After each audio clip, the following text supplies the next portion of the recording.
after being transferred from the headquarters to a branch office. I moved into a rundown apartment, but in the next door of that rundown apartment, my name is Rick Johnson, 30 years old. I'm just an ordinary office worker who was transferred to a rural branch office last month. It's a fairly decent company with a large building in New York as its headquarters, but one day, I made an error at work and was held responsible for it, resulting in a demotion. Despite the mistake being partly my fault, I honestly think that making me solely responsible isn't right, but that's what I think. After all, I'm just an ordinary employee. I have to accept that I've become the company's sacrificial lamb, the scapegoat. Besides, the headquarters was a very tense environment, all about results and promotions. On the other hand, the rural branch office is more laid back. So in a way, I feel fortunate for being transferred. Well, that's the way I started to think after a month of the move. Ken's, I guess you could say my life is going pretty smoothly. That's what I'd say. In the end, everyone has some troubles in life. Clatterbang. Seriously, it started again. As I was transferred to this countryside, I rejected the company housing and instead chose to move into this rundown apartment. I wanted to avoid meeting my coworkers in private as much as possible. Growing up in a single-parent household, I was used to this kind of shabby apartment with only 8 units, but due to the condition of the apartment, there is bound to be some noise. And now, the noise from the corner room next door is bothering me. Luckily, I live on the 2nd floor, and the corner room on the 1st floor is vacant. So basically, I'm the only one affected by this noise, and that's why it seems that no complaints have been lodged against my neighbor so far. I remember a young woman was living next door. Similar to me, she moved in last month and has come to greet me before. She seemed polite and gentle, but bang, sad. I never thought she would be the type to make such a racket. It doesn't occur every day, but about twice a week. The sound is so tremendous, it's like she's practicing wrestling or something. Well, humans do make loud noises from time to time. So at first, I only thought she was struggling with getting used to her new life or unpacking after the movie. But for it to continue like this, it's really something. So I want to avoid neighborhood trouble, and it's not like the noise happens every week.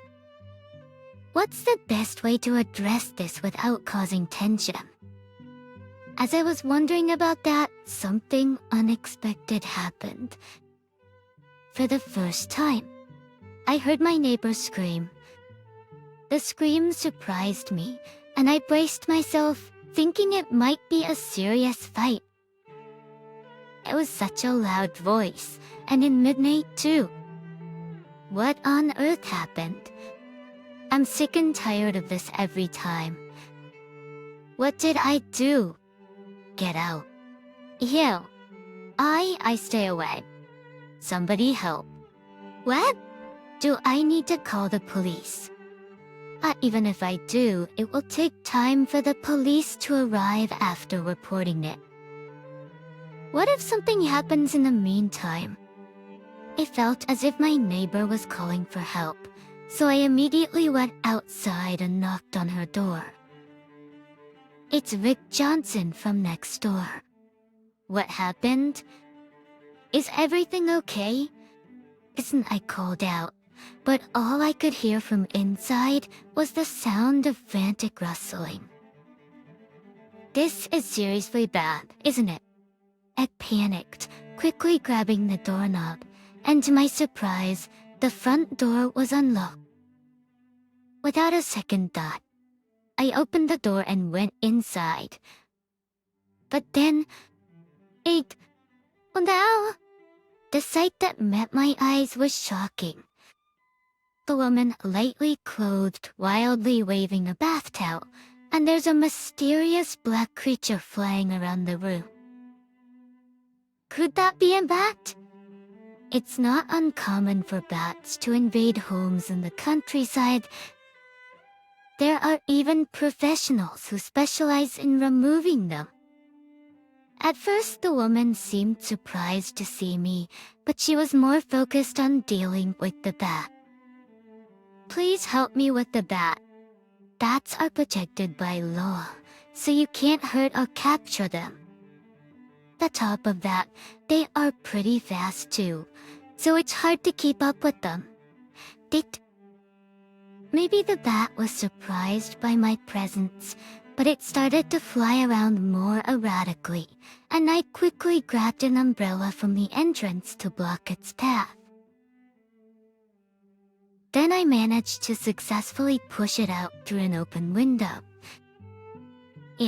I've dealt with them occasionally back home, but I never thought I'd encounter one here. Thank you so much. The bat was gone, and the woman, who was still very lightly clothed, bowed her head in gratitude. Her name was Kathy Miller. She told me that a bat had invaded her home after she got out of the bath, and she exploded in anger as they seemed to come every week. Because I was uncomfortable with her clothing, I ended up promptly excusing myself. Since it was awkward for both of us to visit at night, Kathy came by later with a gift of sweets. I really appreciate your help. I'm sorry if the noise disturbed you. But those bat troubles sure were a terrible misfortune. According to Kathy, the bats come nearly every week, and she was struggling to figure out what to do. I can't find any possible entry points, and even if I open the windows, I make sure to keep the screens closed. Somehow they always find a way. Though bats can enter through a gap as small as half an inch. You might want to check if there are any holes in your screens. Those that they used to come in our family's home through holes in the screens too. Like I said, bats used to appear in my home as well, and Kathy was very pleased when I offered her some advice on bat prevention.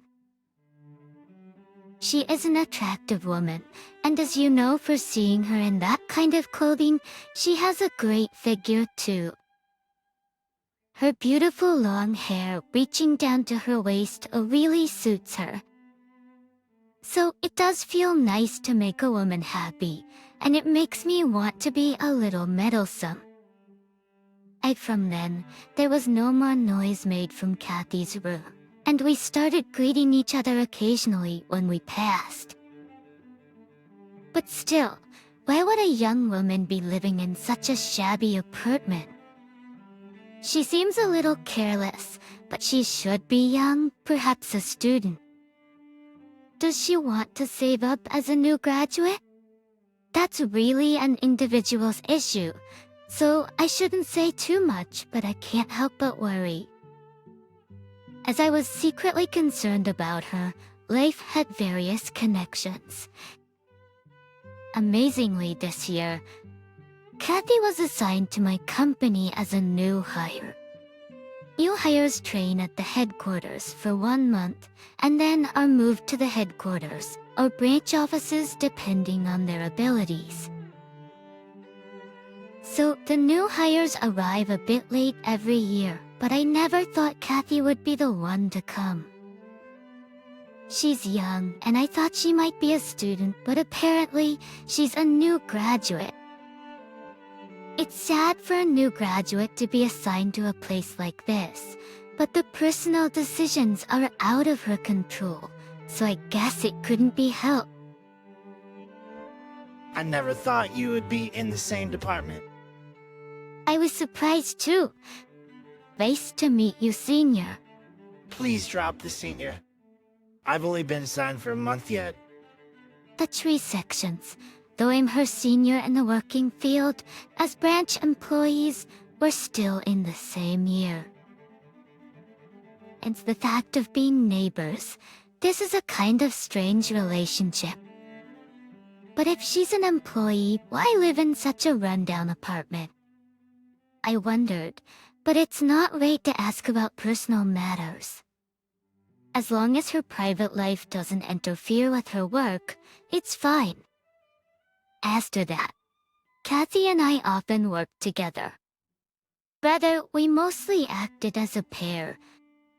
Retribution, I may be new to the branch, but I have a lot of work experience, so I was her mentor in professional matters. I taught her how to hand out business cards, send emails, and things like that. Kathy was very serious about her work. She would come to me with questions right away, and always showed her gratitude. She's very cheerful too, so she became popular in the department right away. That popularity doesn't necessarily mean she's good at her job, and Kathy makes many careless mistakes. Small errors like inputting wrong numbers or checking issues. Even though she's careful, she doesn't seem to get over it. I'm sorry for always causing you trouble. It's fine. I think I'm starting to know where you often make mistakes, so if the two of us are careful, we'll be fine. 6 months have passed after joining the company. Kathy and I have become good friends, having lunch together and going out for drinks occasionally. Well, after all, we live next door to each other. Since that bad incident, I was able to gain Kathy's trust, but because of that, she sometimes overblames herself for her mistakes. Sure, there were some nearly significant mistakes, but luckily, I caught them while checking, and if we can prevent them in advance, that's fine. Is doing our best, and not making a mistake next time. Sometimes that pressure induces even more mistakes, and I want Kathy to relax more at work. So I tried not to be overly critical. But for others, my guidance appeared overly lenient. And before I knew it, there were murmurs that I was treating Kathy too gently. Because I don't guide her properly, she never seemed to fix her mistakes. At least, few people seem to have that idea. When are you going to get over your student mentality? I'm sorry. When I returned to the office in the late afternoon after a meeting with a client, one of the senior managers was yelling at Kathy. I rushed over to hear the story, but was dismissed with "It's none of your business." Apparently, she had made a small input error and was being scolded. The mistake itself was no big deal, and there was no need to yell like that. I honestly thought it was too much. Of course, it's unavoidable to scold someone for making continuous mistakes. But some of the words from the senior manager were excessively offensive about Kathy's characteristics. Obviously, I stepped in to stop that, but Kathy seemed very down, looking pale. That day, me and Kathy left work together, but I could hear Kathy crying in her room. I'm such a fool.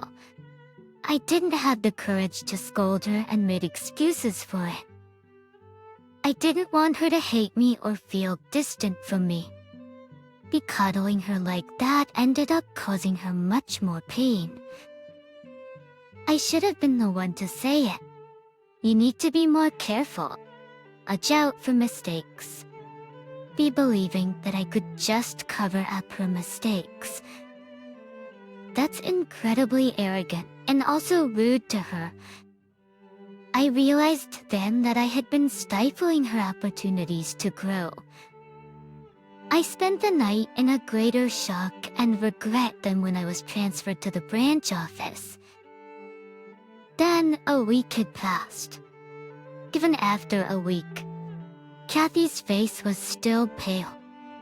She was clearly pushing herself too hard. Without a moment of relaxation, she continued to check her own work and mistakes. The cheerful smile that had brightened the department was completely gone. Even if I tried to talk to her, she would avoid me, probably because she didn't want to bother me, saying, "I'm sorry. I'm in a hurry right now." In that way, Kathy was working hard, but she was being called out by the senior manager almost every day, having her mistakes pointed out and being abused. I guess it's supposed to be guidance or something, but every single day he continued to yell at her, treating her quite horribly. I did try to stop it, but the senior manager wouldn't try to listen, insisting it's his guidance. And if such days are repeated, a person will eventually reach their limit. Sure enough, Kathy suddenly started crying quietly during work. She didn't intend to cry, but probably couldn't stop herself. Thinking that crying will solve anything, typical of someone whose brain is still like a student's. What? I couldn't believe my ears. Wait, what is this guy saying after pushing her this far? It's impressive how you can belittle people as easily as breathing. You can do it without a second thought. Before I knew it, it was saying such a sarcastic thing to my senior manager. One senior manager glared at me and came saying, "What? Did you say something?" Thanked. But I couldn't stop. I said, "It's amazing how you can live without any guilt after pushing her this far." "What did you say?" My senior manager grabbed me by the collar. I knew that he had been worried about his poor performance lately and was under a lot of stress. But that doesn't mean he should take it out on someone else. And seeing that things were getting out of hand, others stepped in to stop him, and Kathy and I were ordered to go home for the day. Kathy was crying the whole time, but also stayed expressionless.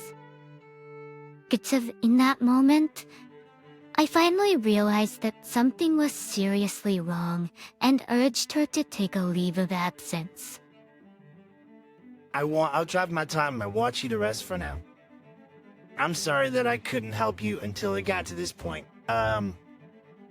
Kathy was still downcast, and she soon went on leave. A few days later, for some reason, I was called to the headquarters. Maybe they reported the trouble I caused at the branch. Above all, I'm an employee who was demoted from the headquarters after making a mistake. I don't believe the company would forgive me after 2 misconducts. I guess I'll be fired, but that might be okay. It's better not to have someone who can't even protect the junior colleague who admired me.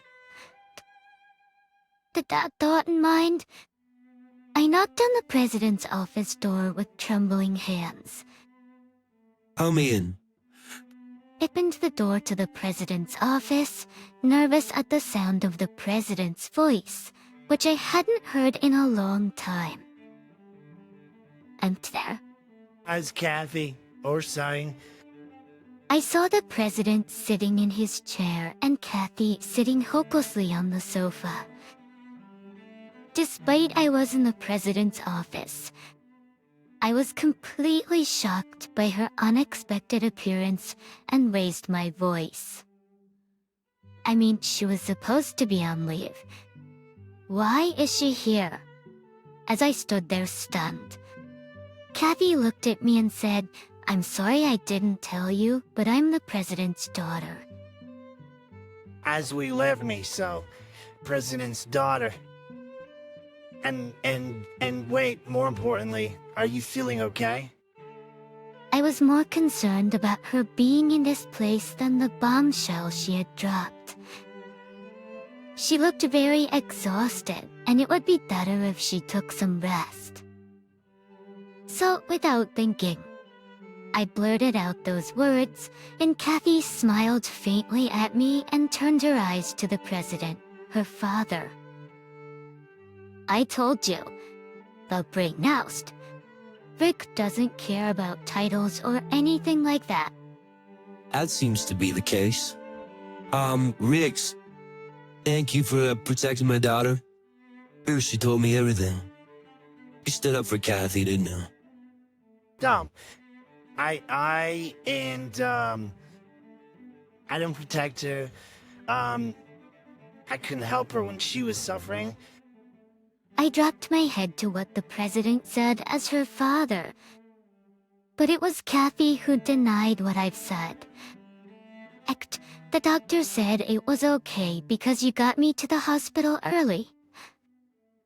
It's all thanks to you for recommending me to take a leave. I would have gotten mentally ill if it had been a little later. Mental illnesses are difficult to cure. I was really worried about Kathy's mental state. Thus, I was relieved to know that she had been properly examined and has managed to avoid falling into depression. Following my release, I finally started to have various doubts and questions. The president have answered all of them for me. First of all, the reason why Kathy started working at the branch office was because she wanted to hide her identity. However, it's a rare thing that a normal newcomer starts to work at the head's office. Hence, she used her mother's maiden name and began working at the branch office. Although on her document, she still had the same last name as the president, there were few people at the office who knew her true identity. As for the rundown apartment, it was because she wanted to live alone and refused to live in the company's housing. She ended up choosing the property without the help of her family. Well, they probably didn't imagine that that's what come out. And about the mistake, after investigating, we found out that your boss intentionally changed the data and scolded Kathy. And yesterday, as the frequency of mistakes was so high, the people in the department were starting to feel suspicious. In other words, the boss was deliberately framing her and treating Kathy harshly. It was found out that the boss was suffering with his poor performance at that time. Thus, on top of this, his family life wasn't going well either, which had reached to the point of divorce mediation. To this, he was under a lot of stress.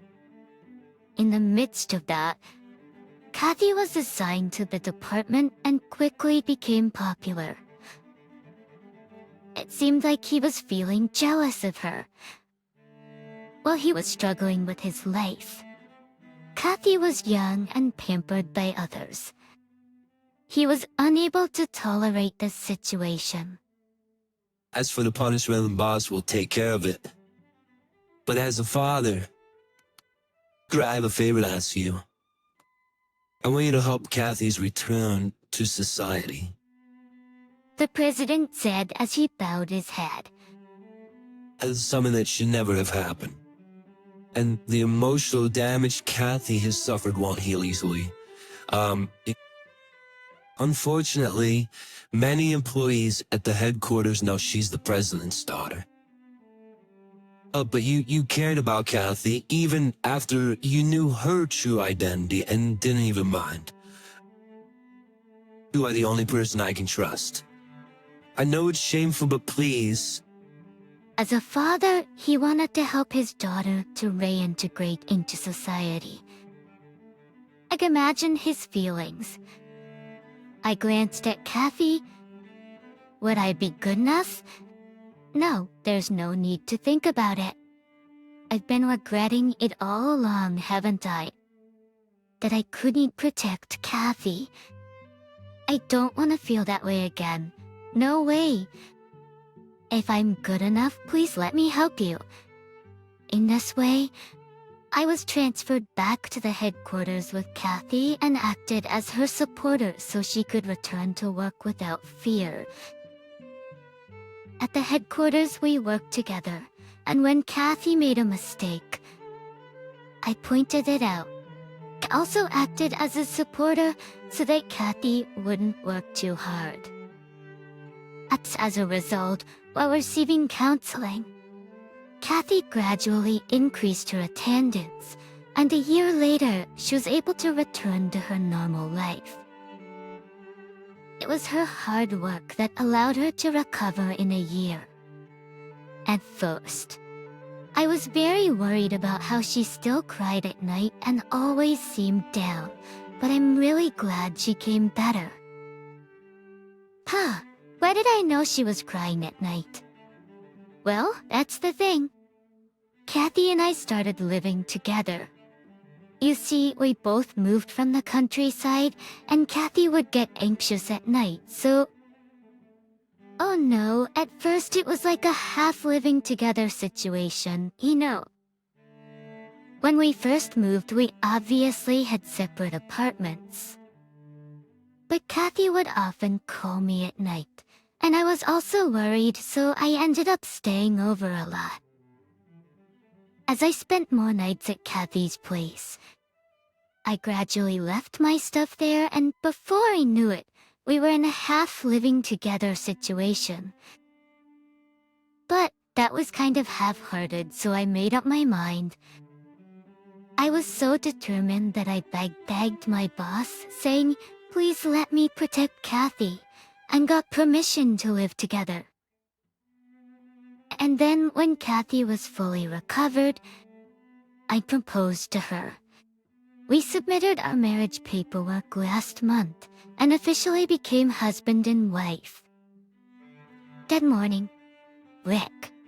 My every day begins with seeing Kathy's smile. I thought it was the end when I was transferred to a countryside branch office, but thanks to that, I met Kathy. Which, in a way, I'm thankful for the bat that flew into a room that day. Anyway, right now I'm having the best time of my life. And I know I'll never make Kathy cry, never again. As I deeply promise myself. Kathy and I start heading to our office together. Being the next jury candidate is surely a busy role. What did you think of this story? Subscribing to the channel will become a great encouragement for our next production. Well then, see you in the next video. Ik on a mountain road. She said, "I'll return." This Faba? Gitter, her shocking identity was revealed. My name is Oliver Davis. I'll be 36 years old this year. Honestly, it's a good age, but I'm still single. I've dated women before, but due to my shyness, I couldn't quite take action, and I'm also busy with work. with no opportunities to meet anyone since I'm constantly going back and forth between home and the office. Perhaps this is just an excuse for being single. I work at the headquarters of a large supermarket in the city, working as a full-time employee in the product department. Oh, I grew up in the deep countryside, but I was drawn to the city and came out. I was raised in a corn farming family that has been passed down for generations. As a child, I was often asked to help out during harvest time. When I was young, it felt like playing house, and it was fun to imitate my father and mother. But as I entered my rebellious phase as a junior high school student, I began to resent spending my time helping out. There are small convenience stores and candy stores, but they are not within my cycling distance. There are no places to play, and it's impossible for children to go to large commercial facilities. I want to get out of this countryside soon. That's what I thought as I spent my junior and senior high school years. I longed for the city I saw in dramas, and became even more attracted to it when I went to New York with my friends for the first time in high school. I didn't tell my parents, but I worked very hard in my studies, thinking that I would go to a university in New York after graduating from high school. It's when it was time to decide on my future path. I told my parents for the first time that I was going to go out of the state. I'm going to take the entrance exam for a university in New York. If I pass, I'll be leaving home, so please support me. I needed money for tuition and rent in New York.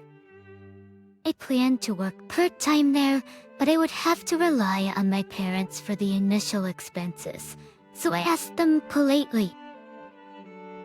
But my father yelled at me saying, university in New York. They're planning to leave home. Oblations. You're the eldest son of his house, but don't you have any awareness of being the heir? I thought he might be a little upset, but deep down, I had a faint hope that he would support me. I don't approve it. What's this about a university in New York? It's like, it's only natural for the son of a farmer to continue the family business. I couldn't help but argue back to my father, who was so dismissive. Sure, you may have been the eldest son of a farmer and lived that way, but I have my own life. You should let me decide for myself. Don't you realize how hard I've studied? In the middle saying that my father said, shut up, cool your head, and retreated to his room. I didn't exchange words with my father after that, but my mother listened to my feelings. She wanted me to take over the family business in her heart, but she said, Oliver has a good head on his shoulders. And challenge yourself to make use of it. And she allowed me to take the university entrance exam. I passed the exam in one try. On the day I left for New York, my father went to work early in the morning, and I didn't see his face. Don't worry about your father. You take care and go.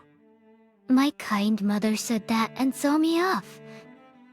I had trouble getting used to the crowds and heavy traffic in my first urban life, but I spent fulfilling days living the life I had longed for. I worked part-time to avoid putting too much burden on my parents for living expenses. Of course, I took my college studies seriously. Bring my studies in that school. Some Astudsail, I became interested in the retail business, and after graduating from college, I got a job at a large supermarket. Bring my studies in that department, became interested in the retail business, and after graduating from college, I got a job at a large supermarket. I thought I would be assigned to my desired department right after the new employee training, but it turned out that I had to gain on-site experience, first because the department I was aiming for was in the headquarters. The site meant working in the store. When I was new, I was made to do everything from serving customers at the cash register, restocking merchandise, and assisting the merchandise manager. In my second year, I was put in charge of the general merchandise department, where I handled creating the sales floor, selling, ordering, etc. After that, I was allowed to experience various departments, such as the food department and the confectionery department, by moving to different stores. Well, 10 years after joining the company, with retirements and generational changes, I was promoted to the product department at the headquarters and realized my desired department transfer. In the product department at the headquarters, I gained experience with buyers. I was assigned as an assistant for various buyers for about 2 months, and then I was officially assigned as the person in charge of the confectionery department. I did everything from meetings with manufacturers, creating layouts for sales floors that changed seasonally, choosing special sale or daily sale products, to setting prices and supporting stores. With staffing, there was a considerable amount of work, as I had imagined. I was working as if being chased every day. For ease, I was learning while assisting the buyer, and I was able to coordinate well with the buyer, so I think my work was going smoothly. But 6 months ago, there was a personnel change among the buyers, and my direct buyer was replaced. The new buyer was Amelia, who had been in charge of the food department for a long time. I thought she was a strict person when I was dealing with her as a general worker at the headquarters, but as a direct superior, she was very strict and spoke in a rough tone. Amelia, the buyer who had been working in the food department for many years, probably had the toughest job, as it occupies most of the store's selling space. I think the headquarters has mostly male employees, but she has been working hard as a female buyer, so you need to be quite strong to keep up. I think I'm good with people, though I hate to say it myself. However, she seems to dislike my gentle way of speaking and personality. What was that phone call earlier? Just convey the message and finish it, right? I still have things to do. That's why I hate country folks. Once she found out that I grew up in the countryside, she started calling me a country bumpkin every chance she got. Perhaps she thinks country folks slow-witted, as I've never been scolded for my working speed before, but now I am even yelled at with. Are you still doing that? The other buyers who were watching encouraged me by saying, "Don't worry about it too much. Just do your job." All as I. There were challenging aspects, but I pushed forward without worrying about them. One day, we had a negotiation with a confectionery manufacturer. I was going to head there with Amelia, the buyer. After some late chit-chat in the negotiation room, the negotiation began. Oliver, get the documents. It was just as I was told by Amelia, the the buyer and I was taking them out of my bag. That's when I slipped, scattering the documents all over the floor. Oh, I'm sorry. Goodly, Hurley gathered the materials, but Amelia yelled, "What are you doing?" in her usual shouting tone, even though we were at the manufacturer's office. She didn't help me gather the materials, but apologized to the person in charge, sighing and saying, "Sorry, really. It's that country bumpkin, so he's stupid. You've met Oliver several times, have you? It was this door before I was assigned to him. It's been more than 10 years since he, came out from the countryside, but a countryman who lived deep in the mountains always smells like a potato. Actually, it's like, after all, it's like, it's all like now and be, it's like it's Dutch for city people to work with other city people. Isn't it?" While I was organizing the materials, buyer Amelia was saying that to the person in charge. Actions accretions of side effect, I made the atmosphere awkward, but that day's negotiation went well and we returned to the headquarters. However, the next day, we received a message addressed to Amelia from the manufacturer we negotiated with yesterday, saying, "We want to stop the transaction." Amelia was also in a panic at the unexpected situation. Apparently, the incident during yesterday's negotiation was the problem. I was told that the president of the manufacturer had seen and heard the conversation when he was organizing the documents that had fallen on the floor. To come to think of it, at that time, one of the manufacturer's representatives had left his seat to bring a laptop. The door to the negotiation room was open at that time. That's why Amelia's sarcastic remarks seemed to have leaked outside the room. After that negotiation, the three representatives were called to the president's office, and the president was openly angry, saying, "What was that buyer doing?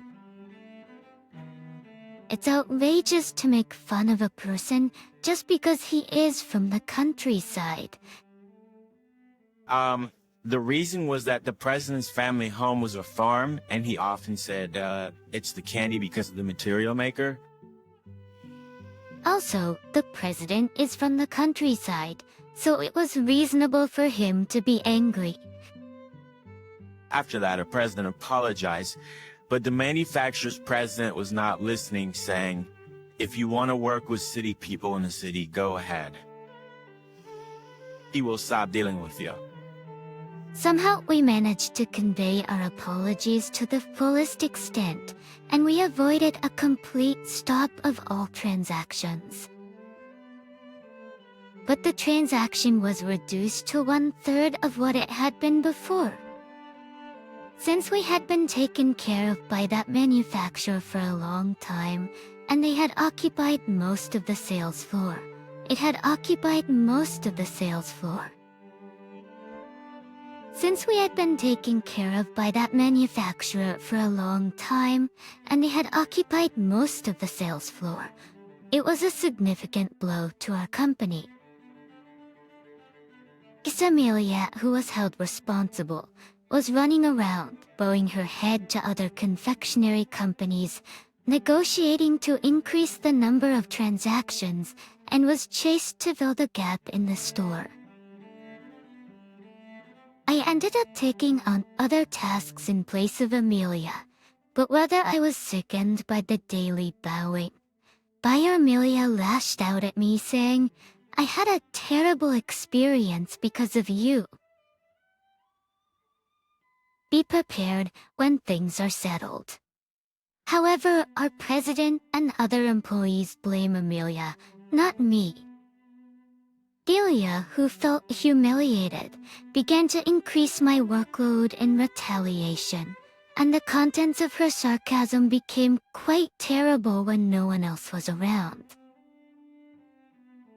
I had a stomachache every day, so I managed to endure it, but I was suddenly hit by severe dizziness and sat down in the corridor. My vision kept spinning around, and I was so dizzy that I couldn't stand up and walk. A colleague called an ambulance for me as I looked pale and felt nauseous. As a result of the examination, it was Meniere's disease.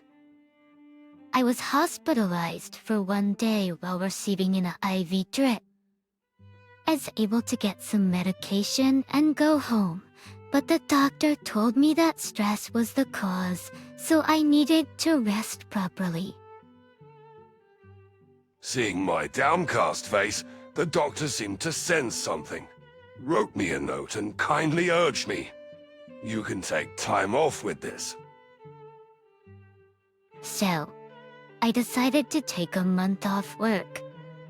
I was experiencing severe dizziness and felt unsteady even when going to the bathroom.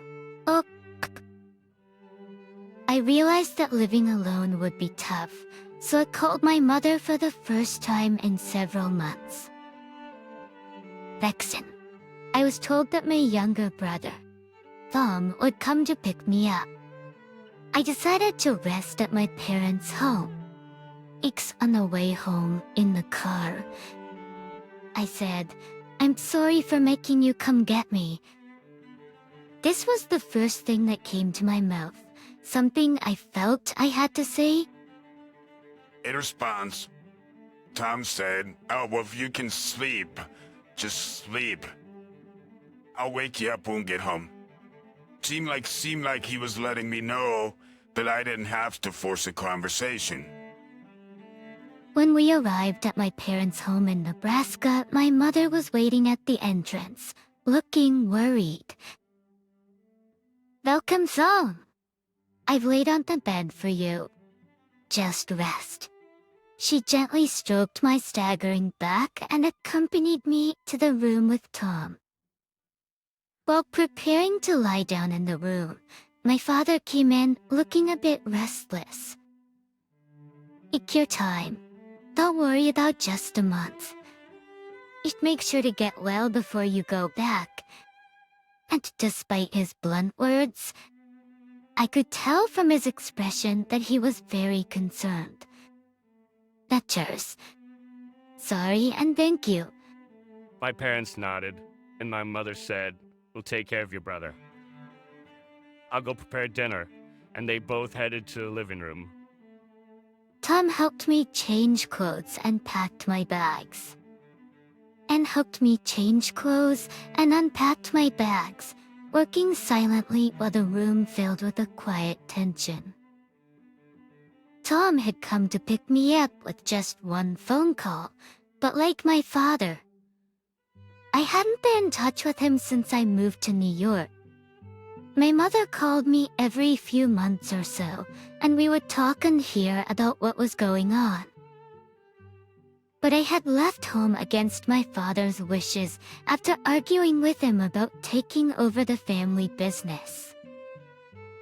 I had put Tom in this situation. So, I think that's why I felt guilty. Lying on the bed and looking up at my younger brother. I finally found my voice. I'm sorry. On time. It's too late, but I did something terrible to you, and I am ashamed to be coming back like this. These were the words I had wanted to say so many times, even trying to say them in the car. That way, Sam. Katam slightly amused and chuckled. Krista? What are you talking about? You mean when you left home? Shine. I also had pressure to take over from Dad when it came to choosing my path, but thanks to your precedent, I was allowed to go to culinary school. Well, I did end up taking over the farm, but you know I'm running a small pastry cafe as well, right? I'm doing what I love, so I don't think anything of it. That's what he said. With tears in my eyes. I said, really? Yeah, that's... Then Tom, smiling shyly, said, "Anyway, just rest. I'll bring you something to drink. Just wait." Indulging in my family's kindness, I rested slowly. 3 weeks later, the dizziness had subsided, and I had enough energy to stroll around the house. I said, I used to play in this little creek all the time when I was a kid. Listening to the babbling of the river, I took a deep breath and absorbed nature into my body. The city is nice, but it doesn't compare to nature. I had even started to feel relaxed enough to say that. In my adolescence, I found the countryside boring. But after experiencing life in the city, everything looked fresh, and I realized how wonderful an environment I had grown up in. There were so many realizations. I was thinking it was about time to head home. I noticed a woman standing alone on the road.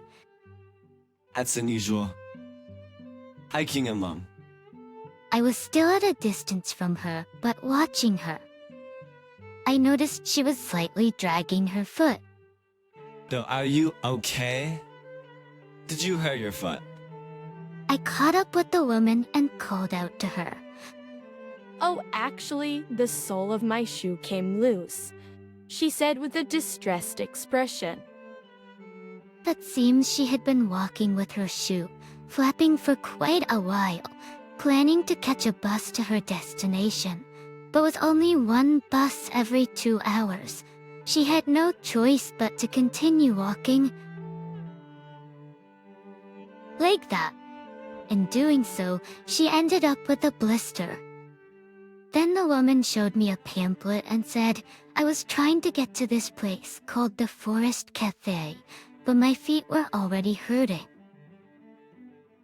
As Prenashantin, I wanted to give up and go home, but my phone ran out of charge and I couldn't call anyone.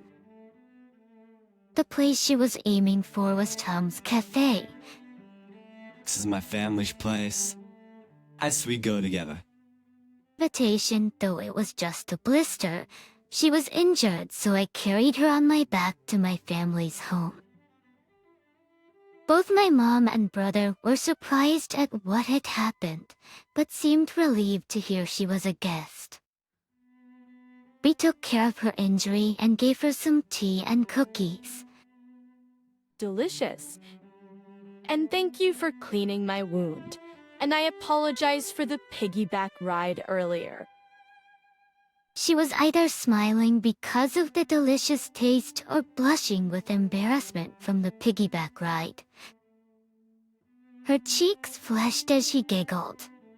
Honestly, I was the one who felt embarrassed. I hadn't noticed when I first spoke to her, as she was wearing her hat low, but she was quite a beauty, which made me a bit giddy. Both my mom and my brother Tom were happily talking to her. Her name was Maya, and it seems she works in New York, just like me. She goes hiking or visits spas in the countryside a few times a year to refresh. Oh, it's already dusk. Get started quickly around here. But you're welcome to stay tonight if you'd like. Mom offered, and though Maya hesitated, she sensed my mom's genuine concern and decided to stay. After dinner, as I was the last to get out of the bath, I found Maya still watching TV in the living room, Would you like to have a drink together? so we drank together. It had been a while since I drank with someone, and this was the first time with someone as beautiful as her. Maybe I drank too fast, but I got quite drunk. Before I knew it, I was babbling about not having a wife or even a girlfriend at this age, while I was resting at my family's place and complaining about Amelia. Then Mia said, "Thank you for helping me." I'll give you something special when we returned, to, New York. Please look forward to it. She said with a mischievous expression on her cute face. I must admit that it made my heart skip a beat, but that's between us. But the night wore on, and we each went to sleep in our rooms. When I woke up the next morning, it was almost noon. I had slept deeply because of the heavy drinking. Maya had left early in the morning, thanking my parents before returning to New York. That was fun. I couldn't get her out of my mind for a while. Then 3 days passed, and just as I was feeling down about returning to work, I got a call on my phone from the department manager. When I answered, he seemed flustered. Did you do something while you were off? Anyway, come to work as soon as you can. Department manager hung up after saying only that. Blatantly, I took the night flight back to New York and arrived at the office around noon the next day, as instructed. I was surprised by the warm welcome, but the reason was that the manufacturer we had reduced our dealings with had contacted us to continue trading as before. However, the condition was that I handle it. My mind, still in rest mode, couldn't catch up. Anyway, the next day, I was to visit the manufacturer. Excuse me. As I opened the door to the meeting room, the woman in the center immediately said, "Oliver, hello. I'm the Vice President, Davis." Thanks. I couldn't help but shout. The woman was Maya, whom I had met at my family's home, and she was apparently the president's daughter of this manufacturer. I hadn't noticed since I had only heard her first name at that time. Usually, she doesn't participate in negotiations, but she would this time. Even the department manager accompanying me was astounded. The negotiation began in a friendly atmosphere, not only the matter of reviving the cut product, but also the delivery of a large quantity of new products. What I said I'd give you something special. All these new sweets are what I've been working on. Bia happily showed me the new products, but it was too soon to be surprised or delighted. I proposed to prioritize delivery of the new product and stock it heavily on the shelves, aiming for a further increase in sales. Our company has become the first to sell it, more than any other store. And that new product was heavily stocked with the launch of the new commercial. If you go to that store, you can buy it. The information spread instantly through customers' social media posts. In fact, popular celebrities appear in commercials for this new product. With limited edition merchandise included with the candy, there was a huge rush of customers to our stores.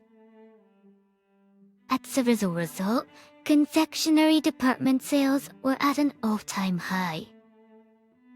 I was thanked not only by the product manager but directly by the CEO. After that, it was decided that this achievement should be properly evaluated, and I was promoted to a confectionery buyer. As for Amelia, she was, needless to say, demoted. She was transferred to another department and started working as an assistant. Since then, this was the trigger for building a good relationship with Mia's company as a client. I'm thinking of visiting your family again. Bastro, why don't you come with me and show your family how you're doing? Adion. I had no reason to refuse her invitation like that, and now Maya and I are going back to my hometown. How did you like it? Subscribing to our channel will motivate us to produce more content. See you in the next video. Showed me something, everyone was shocked and said, "Who are you really?" I'm James Wilson, 27, an office worker. I decided to join a printing company as soon as I graduated from college. It's not that I joined the company because I had any hopes or dreams. It's just because they were the first company to offer me a job. While working at the printing company during the day, I started a side business using the camera I've always loved. Now I've become able to earn a bit from the photography I started learning on my own. I often find myself torn between striking out on my own as a photographer or sticking with a stable job. These days I'm really in a quandary. My work at the printing company is mostly just odd jobs. I've been reprimanded by my boss for seeming unmotivated, and it happens frequently. I knew I stood out at work. I've always stood out in groups. There is a simple reason for this. I've been a kind of mistrustful person since I was a child. Of course, I wasn't like that from the moment I was born. The cause of my mistrust in people comes from childhood trauma. My dad had started his own business, managing a well-known trading company in our local area. He was smart, kind, and bold. To me, my dad was a role model. Even as a child, I thought I would become like my dad and build up his company with him. I might have been precocious in that sense. But this dream was shattered in an instant. My dad suddenly passed away. He collapsed at work, and by the time he was taken to the hospital, he was unconscious. He passed away without ever waking up. I think I was 10 at the time. After my dad's death, my mom became like a zombie. She was always crying, unable to face reality. I think I stood beside her gritting my teeth, and then, taking advantage of my mom's grief, my uncle took over my dad's business. It seemed to happen in the blink of an eye. He probably had been planning to take over the company all along and was just waiting for an opportunity. Always with sweet words to my mom, he managed to ingratiate himself and successfully take control of the company. After that, my mom and I were cast out, as if the ladder had been pulled out from under us. There was indeed an inheritance left by my dad. My mom must have received a substantial amount of insurance money. Regarding the takeover of the company, my mom had given up from the start. "Your father left us with more than just the company," she told me, but I couldn't accept it. And so, becoming a bundle of distrust towards humanity, I became an outcast in both elementary and middle school. I think I managed to get by reasonably well during my high school life, learning to fit in to some extent, but during my adolescent years in middle school, I think I was truly an outsider in my class. It's not like I was bullied or anything. I think my classmates just didn't know what to do with me. But with glaring eyes, my middle school classmates treated me like a heretic, unable to hide my distrust of humanity. It wasn't like that from the beginning. There was an atmosphere of wanting to get along like before. There was an atmosphere of wanting to get along like typical middle schoolers. It was only me who couldn't accept it. I kept putting up walls between my classmates and me. They must have felt that I was rejecting them. I had no intention of fitting into the class. Realizing this, they seemed to have decided to erase my existence. I began to be ignored by the entire class. The teacher must have noticed this. He must have turned a blind eye. I wanted friends, even though I distrusted people. I was bewildered, not knowing what to do with myself. I felt impatient with my out-of-place self. In such a class, there was a girl who, like me, was an unusual presence. Her name was Miranda White. Miranda, too, was treated as a non-person in the class. It's not that she had a quiet personality, though if her opinion differed, she would express it in words, and she had a clear sense of self. What caught my eye first was her straight posture. It wasn't forced but natural and beautiful. I think her core was strong. Her skin was pale white and her light brown eyes were hidden by long, rich lashes. Her face was well proportioned, but there was no cheerfulness. I liked to watch her somewhat melancholic profile. She seemed more mature than anyone else in the class. What made her situation slightly different from mine was that Miranda lived her daily life as a non-person among her classmates. In her eyes, no one was reflected. She avoided contact with anyone, and I honestly admired her for her pride.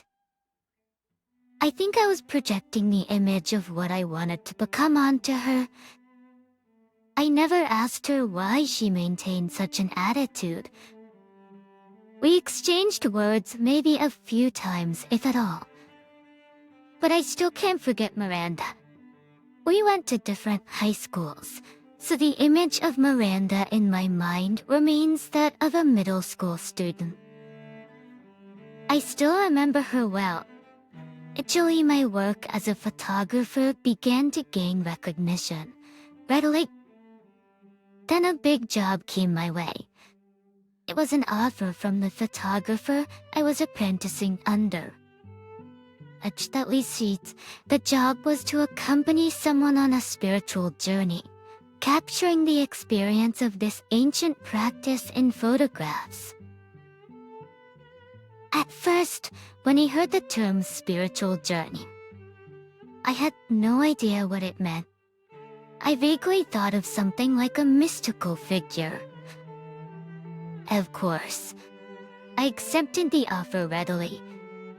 I didn't have the option to refuse an offer from the person I was apprenticing under.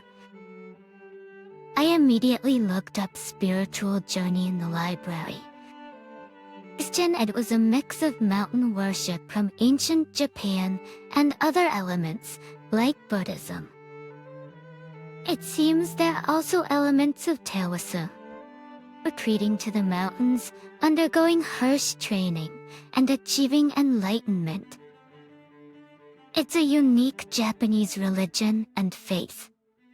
When I think of the appearance of the practitioners, I can't help but connect it with mystical figures. Capturing the training in the rugged mountains would require considerable physical strength from me as well. As I researched the spiritual practice, I became excited. I have a strong curiosity. Capturing a world unknown to me with my camera, I was looking forward to it and couldn't help it. I applied for a vacation at the printing company I worked for. Since the company was solid with employee benefits, I wasn't criticized for taking a long vacation. So, I ended up spending time in the mountains, the object of faith with several mountain practitioners. Executions I can also change as icons. I had imagined them to be scarier, but to my relief they were all strict yet kind-hearted people. They informed me of the taboos during their training, and they asked them to pretend I wasn't there so I could capture their natural states. It seemed I could photograph them more naturally that way. The term mountain hermit apparently means one who lies down in the mountains to train. It's strongly influenced by nature worship that has been present in Japan since ancient times. Some of them run through paths where no path exists at an unbelievable speed, making me feel as if I've encountered a real mythical creature. Surprisingly, some even have wives and children. I was truly astonished when I was told that they carry on with normal lives, while training in various spiritual mountains all around Japan. They step away from the hustle and bustle of the city, enter the spiritual mountains, worship nature, and lie down in the mountains. They absorb the spiritual energy of the mountains and return to the city. Some people also spoke of how living such a life, far removed from daily routine, allows them to confront themselves. I found myself becoming more engrossed in this job than I had thought. Initially, I just wanted to take cool shots, but as I heard various stories, I decided to capture them as they truly were. That the sight of them racing through the mountains was more vibrant and full of energy than any human I've seen in the city. I clung on desperately and frantically snapped away with my camera. The shooting period seemed to pass in the blink of an eye. It was when everything was over. I was left dumbfounded. What remained was the realization that my petty pride had narrowed my scope and vision. I feel I should tell my old self, who had shut himself away in a shell of mistrust. It's okay, come on out. I felt that way from the bottom of my heart. I think the days I spent with the mountain hermits were a turning point that felt like the whole world had been turned upside down. As proof, I started actively doing things I had been avoiding. I began to accept invitations to go drinking with colleagues I always avoided, or to events hosted by my boss. I became a little more talkative at work, able to exchange opinions with my colleagues. I was stunned by the weight of the shackles I had placed on myself. I was even surprised to feel as if I could see farther away as I opened my heart. And right now, there's me, ready to take on a new challenge. I usually would throw it straight into the trash. But this time, it was an invitation to a middle school reunion.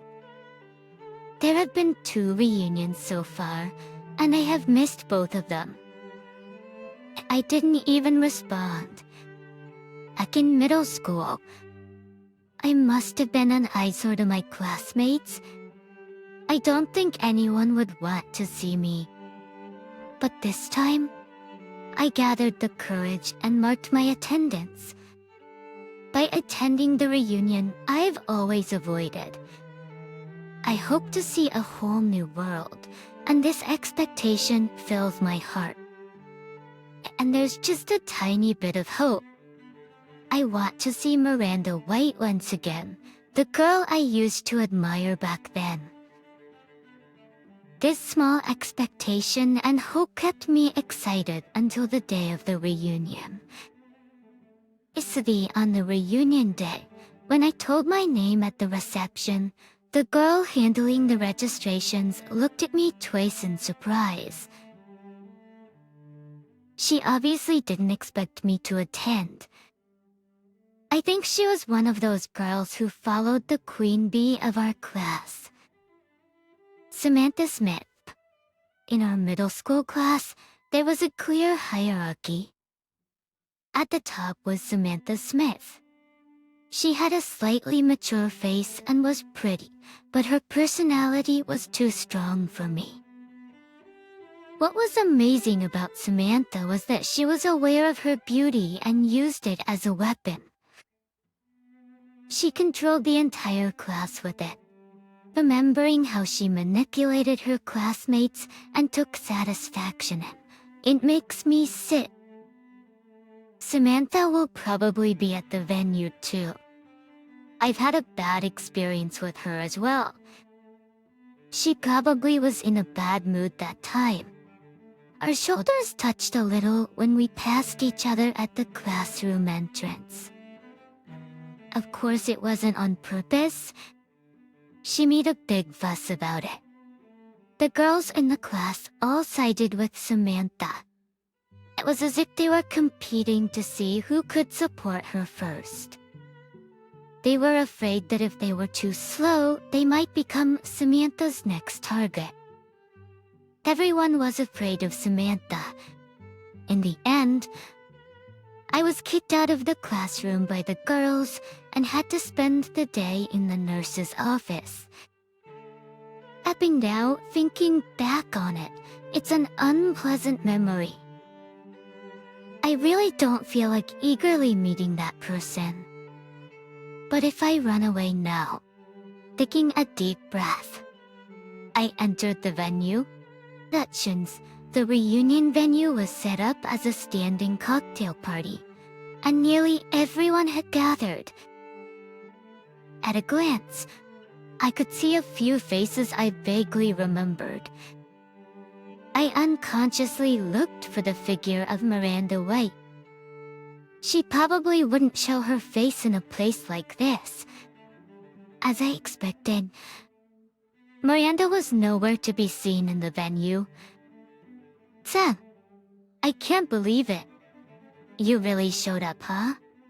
The voice addressing me as I was observing the venue from the corner was from Bill Johnson, a classmate. He was one of those who had been annoyed by me and had taken the lead in ignoring me. Could it be that growing up means Phil would initiate a conversation? Phil, huh? You still have the look from our middle school days. I respond with ordinary words. I have no intention of taking Phil's childish bait. Apparently not pleased with my attitude, Phil continued to pester me. You've become capable of such a dull response. Pretending to be a regular adult, but you're probably still an outsider at work, right? People like you are what they call social misfits, you know? Is he a little drunk? Phil's face was red. That's true. I'm kind of an outsider. I affirmed Phil's words. It's not a lie. What's with that? Trying to act like a mature adult. My nonchalant brushing off of his sarcasm seems to irk him. Phil's voice starts to get louder and louder. What's going on? Gradually, people begin to gather around Phil and me. I've gotten older after all. So have you. Phil, right? You can't always be a middle schooler. At my words, Phil's face turned red.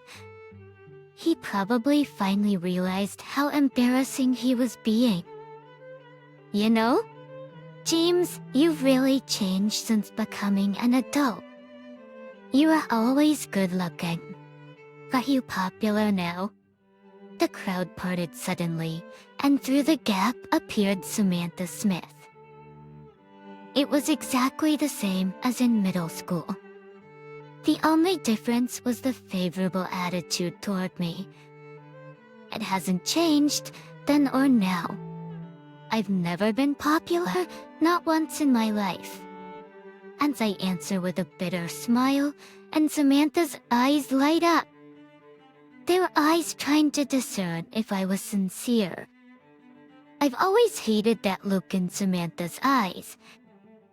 acts and look that probes others, evaluating them. I recall with disgust how Samantha's comments after such evaluation were directly connected to my standing in class. Well, that's something. Come over here. James, we have a lot to catch up on. At this moment, my place was at the side of Samantha, the queen bee. Though glares at me with resentful eyes. It's well known in class that Phil has always had feelings for Samantha. I think Phil must be boiling with rage to see Samantha taken away by me, who used to be the butt of jokes. Samantha is aware of Phil's feelings. She's been toying with Phil's heart all along. Oh, by the way, you were dating Miranda in middle school, right? I saw you during graduation. Samantha doesn't suit you, you're better off with damaged goods like Miranda. I reflexively turned to Phil's insinuating words. Reacting too much was a mistake. Phil looks at me as I turn around and whistles. So, what did you see? Were you dating Miranda? Samantha turns to Phil with a surprised look. Phil starts talking triumphantly. On graduation day, I was planning to confess to Miranda. Miranda was normal even on the day of graduation. But she stood by the window, staring at the school gate long after the ceremony ended. We were set to go to different high schools. This was my only chance. Miranda. When I call her, Miranda slowly turned around. She probably realized that I was looking at her. It's on her pale skin.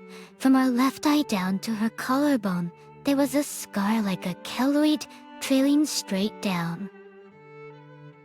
I'd heard someone gossiping that it was a wound from a major accident. This scar was why Phil referred to Miranda as damaged goods.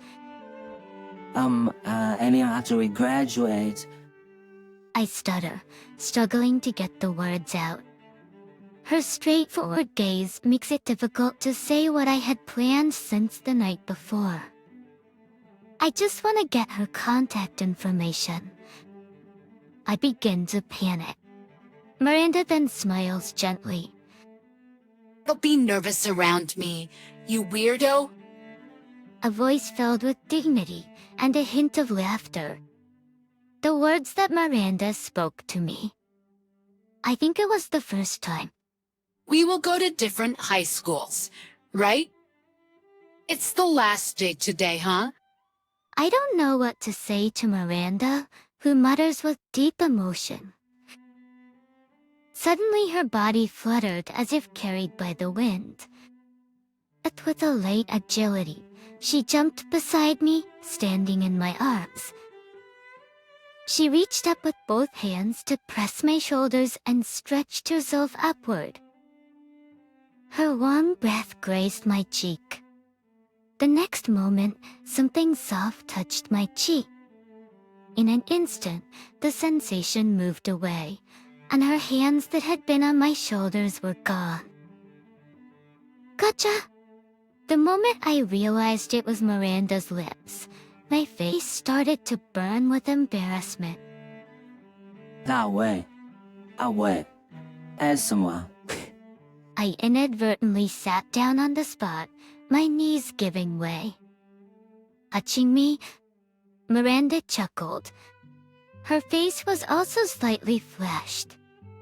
I thought I'd leave my mark. My first mark. Now you won't forget me, will you? James? That's with a triumphant look. She told me this before running out of the room like the wind. I was left alone, as if in a daydream. I touched my cheek with one hand, and it felt a little hot. This was a secret between Miranda and me. I had no idea at the time that someone had been peeking at our secret. even if it was unavoidable that someone had seen us. I didn't want them to ruin my memories now. I glared at Phil. Phil looked at my changed complexion with satisfaction. Just when he was about to triumphantly reveal Miranda and my secret, the entrance door opened, and someone called James. Everyone's eyes immediately turned to the entrance. James, glad to find you. Miranda spotted me, and just like before, ran to me like the wind. My heart began to beat loudly at this sudden reunion. Thank you, James. I just wanted to tell you that. Ignoring the classmates surrounding me, Brenda deeply bows before me. What do you mean? Duh. I inadvertently responded just like I did on graduation day. Where did the mature me from a moment ago go? That's how I felt. Surprised, Miranda hands me a book. It's the photo album I took. That photo album with theme of ascetic mountain practices, something akin to a spiritual retreat. A photo album that shouldn't be in stores yet and should only be in the hands of those involved. How do you have this? There are so many things I don't understand, and my mind is in turmoil. Peering over Miranda's shoulder the photo album, Samantha exclaims, "This is the photo album taken by Noah, isn't it? He photographs more than just models." I had no idea. Samantha's words draw a crowd of girls. They all love the photos taken by Noah. I'm starting to feel embarrassed being here. Noah is the name I use when working as a photographer. It's my other name that no one knows. Actually, this is my brother. James took these from me. Looking at this photo album, I finally understood my father and brother. Miranda embraces the photo album as if it were precious. Samantha's words send a murmur through the crowd. There's a bit of a reason for this. Noah's models always become superstars afterward. This is the superstition associated with me. Indeed, any unknown model I shoot takes off afterward. That their own hard work is part of it, of course. But now having a photo taken by me is known as a shortcut to success. That these hermits in the mountains your brothers. Ignoring Samantha's lie, I asked Miranda. Miranda nodded sagely and enlightened me. The hermits are Miranda's half-brothers. She said that she doesn't share any blood with her father either. But her mother, who was a frail woman, married as a second wife and passed away shortly thereafter. Frustratus, losing her mother, Miranda was left at home in grief, while her father and brothers went away to practice religious asceticism. Left alone at home, Miranda gradually closed off her heart. It was the same at school. She locked away herself that would inadvertently expect something from others. But by not expecting anything from anyone, she probably avoided getting hurt. Even though she wanted to go with them, she couldn't due to many sacred mountains being off-limits to women. What on earth were they doing, leaving her behind? Miranda was always suspicious. She always resisted her brothers and father, wondering if they really had to accomplish something so important that they would leave her feeling so lonely. My brother showed me this photo album, and I saw the candid shot he took with you.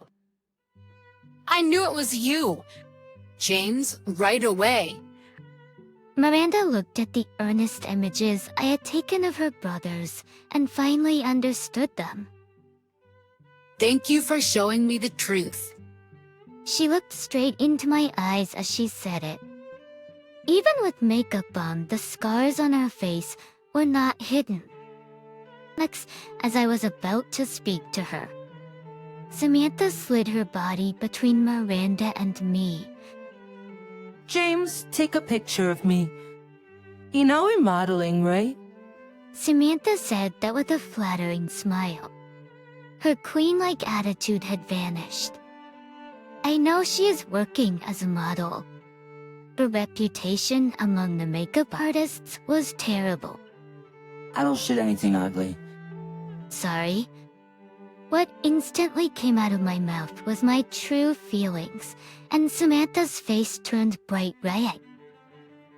She must have never been humiliated like this in public before. I could hear the giggling of the girls around us. Right now, the only one I want to photograph in this venue is Miranda in front of me. Samantha flew into a rage and raised her hand, but seemed to restrain herself at the last moment. Apparently, she didn't want to make a further spectacle of herself.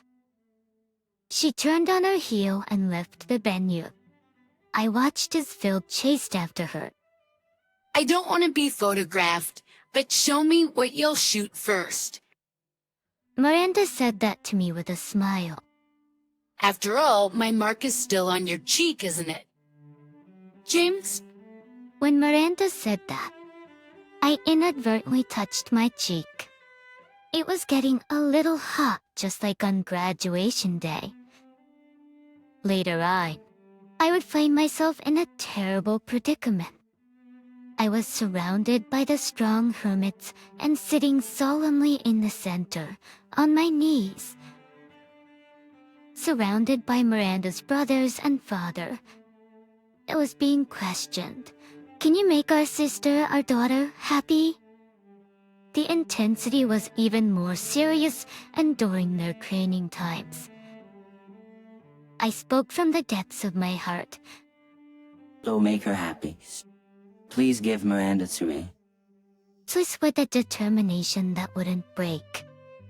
Except Puri's sections, I spoke and voices of approval rang out. Well said. I was relieved. It seemed I had somehow been accepted. What? Wait, actually, no. Suddenly, Miranda raised her voice. Everyone present turned to her with bewildered expressions. Where did the results of this hour-long discussion go? Just wait just a little bit longer. I want to be a part of this family a bit more. Looking at the men surrounding me, Miranda finally realized how much she was cherished by her family. I want to be a sister to my brothers a little longer, a daughter to my father. Is that wrong? Just a little bit longer. Please let me stay. Just with puppy dog eyes, she said that it was impossible to refuse. Impossible. When you're satisfied, become a part of my family. I answered with a wry smile. The next moment, the men started lifting me up in the air in the low-ceilinged living room. Think flying in the air. Becoming for a marriage proposal and ending up being hoisted in the air, but looking at the happy tears flowing from the faces of the men. I felt my choice wasn't wrong at all, but looking at the happy tears flowing from the faces of the men, I felt my choice wasn't wrong at all. And no matter how long it takes, it's okay. Because Miranda's mark is on my cheek. How did you like that? Subscribing to the channel will be a great encouragement for our production. See you in the next video. Smile and left the reunion alone, deciding to go home with her and then You wanna know the real me? That to then come to my house. As in high school, she was the beauty of our class, and with her honest eyes, she looked straight at me and whispered. At a recent class reunion, she was the same as ever, hiding her face with her overgrown hair, but her beautiful eyes hadn't changed a bit. I was drawn into her beautiful eyes, silently nodding EC. I got on the train with her, looks in the quiet train car, only the sound of my heart beating echoed. I'm Daniel Miller, building 40-year-old single office worker. After graduating from college, I've been all about work, striving for promotions and working hard towards a stable life, aiming for management positions. And before I knew it, I was 40 and I had no girlfriend. The last time I was in love was in high school. Thanks to my friends who confessed on my behalf, I was able to date her. But our relationship never really progressed, and we broke up after just 3 months. So with little romantic experience, now I'm 40 and still single. He's my colleague Matthew, looks at me and says, I'll introduce someone nice. Let's go out for drinks next time. And my mother has started recommending matchmaking to me. I've begun to feel pressured about marriage as more and more people around me suggest it. But on my days off, I searched the internet for matchmaking services and thought about trying a free consultation. Lexi, but is there really a young woman who would choose a 40-year-old like me? And that but I just can't seem to take any positive action. Then one day, I received an invitation to a high school reunion. Excited to see old friends and hoping for a good match with fellow single classmates. I decided to attend the reunion. Then, the day of the reunion arrived in a flash. It was a letdown as all the classmates who attended were already married. Our child finally made it to middle school, so I've recently switched from part-time to full-time. My kids in 5th grade now, and more children around us are taking lessons. Push and I are going to, cram school on piano lessons, so we're cutting back and saving money. My classmates were busy talking about their children's latest news. I couldn't keep up with the conversation and ate my meal alone, feeling out of place. Then a little late, a woman entered the pub where the reunion was held. Just with her face hidden by her long hair, she sneaked into a corner of the venue with an attitude that said, "Don't look at me." Her suspicious, almost thief-like gestures drew everyone's attention. What's up with her? Was she in her high school class? Some whispered while others stood up saying, I'm curious, I'll go talk to her. A classmate who had been watching from afar spoke up.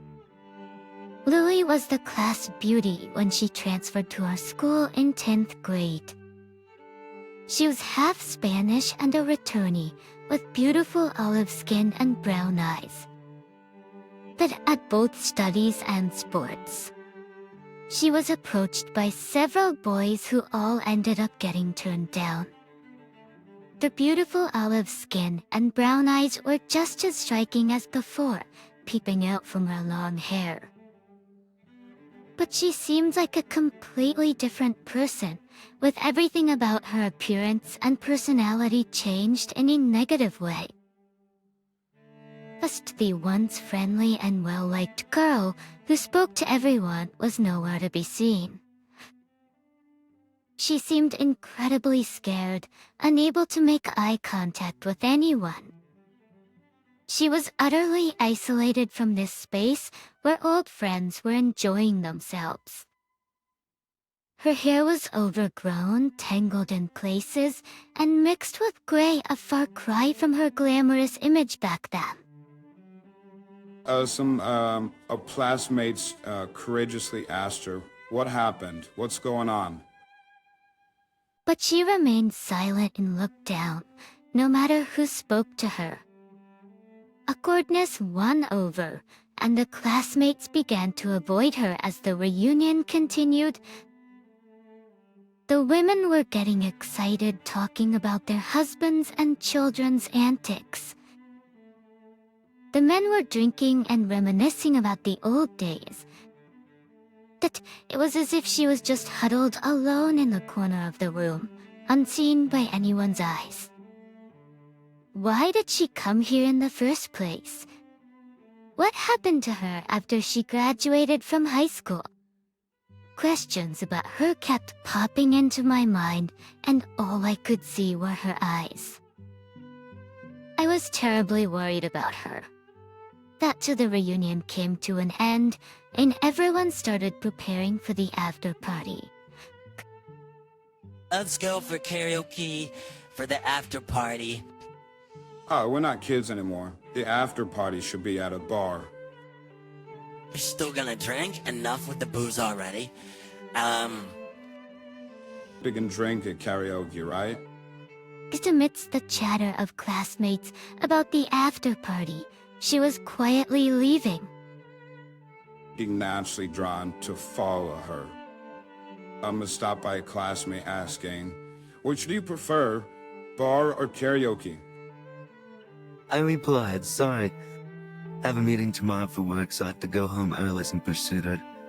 And eat her so away from over teen. But we know we need to buck."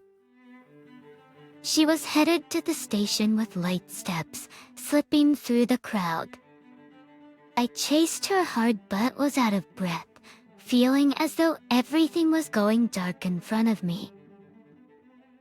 Am I out of shape because I only do desk work, or is it my age?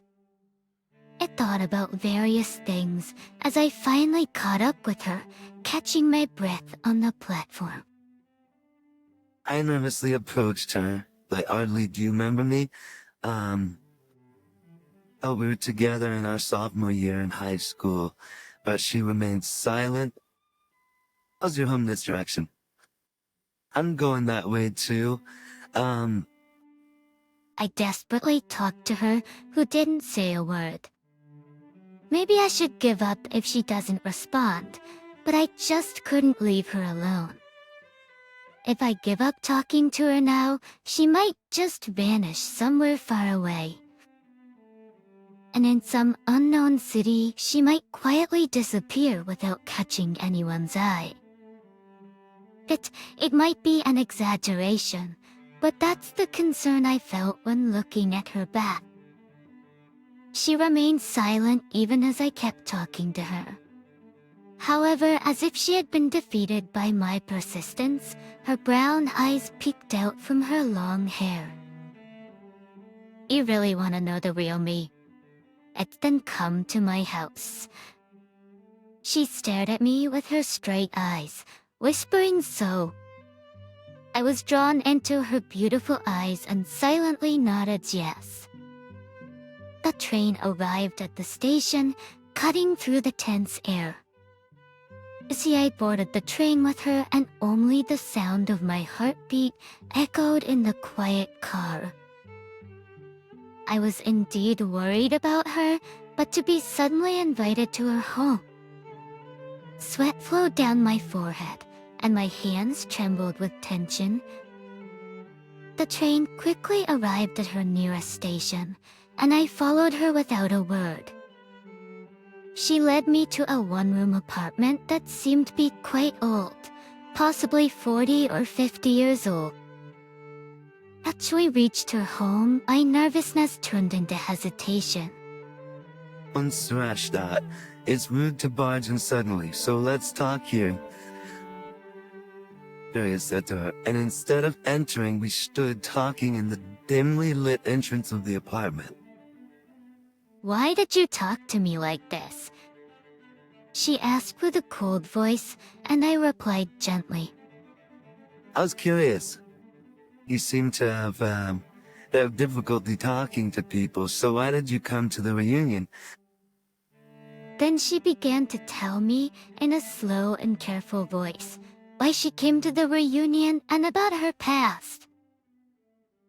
I really didn't want to go to the reunion, but my mom told me to go and say hello to my high school teacher. Saying so, she shed tears of frustration. By your mom. Was there a connection with the teacher? I dug deeper into her story without any hesitation. She answered my question seriously. My mom is Spanish, and she came to America when she was in high school. She didn't understand English, and the then new teacher taught her English after school. My high school teacher was a veteran English teacher who was about to retire at the time. The teacher is now 80 years old at the time when we turned 40. I can see the image of a teacher who, though elderly, was happily reuniting with former students at the recent class reunion. The teacher had also been the mentor of her mother, Jessica, so she was told you must go to the reunion and greet the teacher, and forced her to drive there, which she did not want to do. Albert, it's pathetic, isn't it, that I can't even go to the reunion on my own without being dragged by my mom. Saying this, she suddenly turned the color of her blouse, tears streaming down her face as she blushed in shame. I was taken aback by her sudden action. But what caught my eye was shocking. Spreading from her collarbone down are the painful scars of burns. But the itchiness or scratches and red spots were clearly visible, even in the dark entrance. Alex, these scars? I asked in confusion, and she responded with a dark face. This is my 20s. My ex-boyfriend who I was living with cheated on me. Here's that night we fought because of it, and he angrily poured boiling water from a kettle on me while I was asleep. I was speechless, frozen, and she broke down in tears and screamed. I've been so depressed about these scars, so I can't do anything. I quit my job, and I'm barely getting by on money from my parents. Als relatives and friends who see me say, I don't know what to say to you. And then you den honor down. I hate this life. That when she screamed like that, I suddenly recalled the scene at the reunion. All of our classmates didn't know how to deal with her, and ultimately ignored her. Though no one thought about how much of an insult this attitude was to her, but I was really concerned about her, and on the way home from the reunion, I talked to her, even if she ignored me. I kept talking.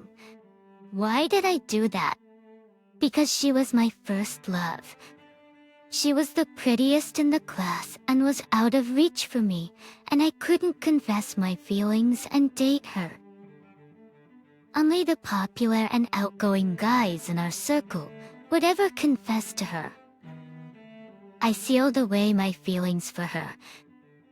Later, I dated another girl who had confessed to me. I feel sorry for what I did to her, though I had feelings for someone else. I couldn't love her. Eventually, we broke up quickly. After that, I met various girls, but what always came to mind was the sparkling lily of my youth. I could never forget her. The reason I've remained single until now is something I've never told or consulted with anyone about. But I was sure when I saw her again The reason I've been working so hard all these years is that deep down, I've been waiting for the day I could reunite with her. That's why I was so curious when I saw her.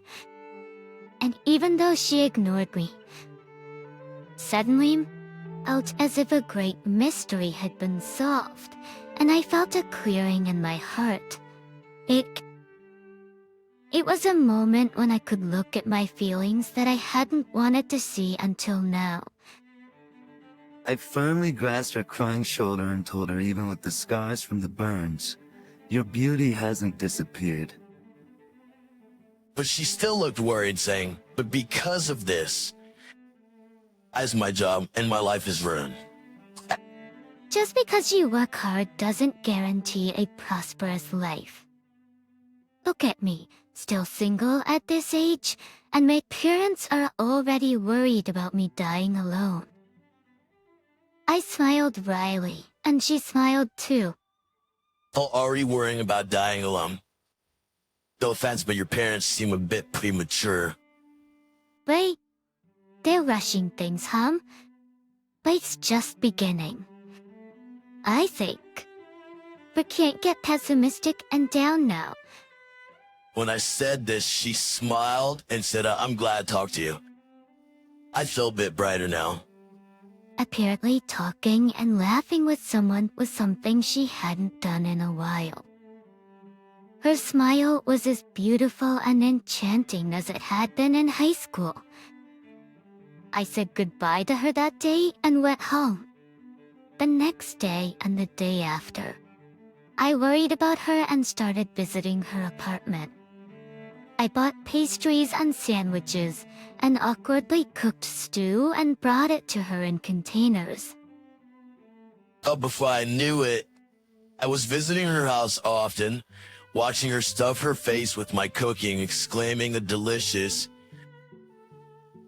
One day, she thanked me again. I remember the serious look on your face. Danny, when you talked to me after the UN, I feel like I could confide in you about my scars since you seem to really care about me. I was told it by her and my face turned red. I'm glad my seriousness got through to you. I said awkwardly. She smiles at me saying, "Thank you for always caring about me." As the days went by and I met her more often, she naturally showed me a smile like the old days more and more. I can't help but feel embarrassed when I receive her smiles and sudden words of gratitude. He said, I love and adore her.